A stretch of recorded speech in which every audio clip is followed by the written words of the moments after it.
at an undisclosed location in the UK. Project was the construction of a major retail village. JPR were brought in to mitigate a badger issue that the client had. The site is an interesting location. It's relatively close to a town centre, but also borders a nature reserve. The patch of land that was being developed had lain dormant for at least 3 decades, and it had been colonised by a group of badgers. They had a large sett on site, which has been recorded, going back 30 years plus here. It's a large sett. There are at least 30 entrances identified in the initial surveys. It's hard to tell the exact size of the population of badgers, but it was clearly a big group using such a large sett. JPR were brought in because that sett was going to need to be closed down to facilitate the new development. So a patch of land right next to the site was identified, which was bordering an area of ancient woodland, which was a little tricky to work with. JPR were initially brought in to construct a large artificial sett to replace the one on site that would be closed down. So the sett we put in presented a number of challenges. First of all, location was inaccessible to vehicles. It was in a patch of very sensitive ancient woodlands, and also the water table was very high, which, given that badgers live underground, is quite a challenge. So we were given some basic guidelines to work with, but essentially designed a sett that comprised 10 nesting chambers, over 100 metres of tunnel, and at least 10 entrances. To deal with the high water table, we designed the sett so that it was built on ground level. We then identified an area where we could import probably at least 100 tonnes of soil and subsoil to go on top of that. So essentially we laid it on the ground and then built it up from there. You can see the sett that was constructed behind us, and you can hear in the background the noise of a busy construction site.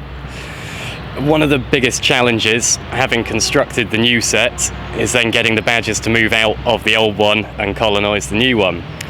So once we built the new sett, we set about trying to close down the old one. And to do this, we put up badger exclusion fencing around the old sett. So that was about 100 metres in perimeter. Fencing consists of a specific badger mesh, which is dug down 2 foot into the floor, has a big underlap on it, and comes up 4 foot above ground. To strengthen that, we also put in electric fencing around it. That fence then has essentially what a heavy-duty cat flaps put in it, one-way badger gates. So what we do is we identify the routes the badgers are using to come in and out of the sett, and on those badger trails we put a one-way gate in the fence so that the badgers can leave the sett at night time. They then find they can't get back into the sett. Once we think they've all left, that sett then undergoes a period of monitoring for 3 weeks. After 3 weeks, when we think the sett is clear, we're then able to go in and excavate out the old sett, which is a fascinating part of our job, because how often do you get to see what the badgers are really up to underground? So we went in. It took us about 3 days to excavate the entire sett because it was so extensive. There must have been hundreds of metres of tunnels in there and countless nesting chambers.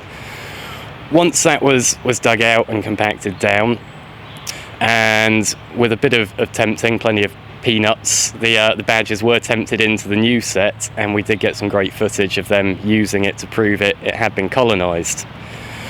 But it's never easy to exclude animals from a home they've been using for decades, and the badgers were persistent.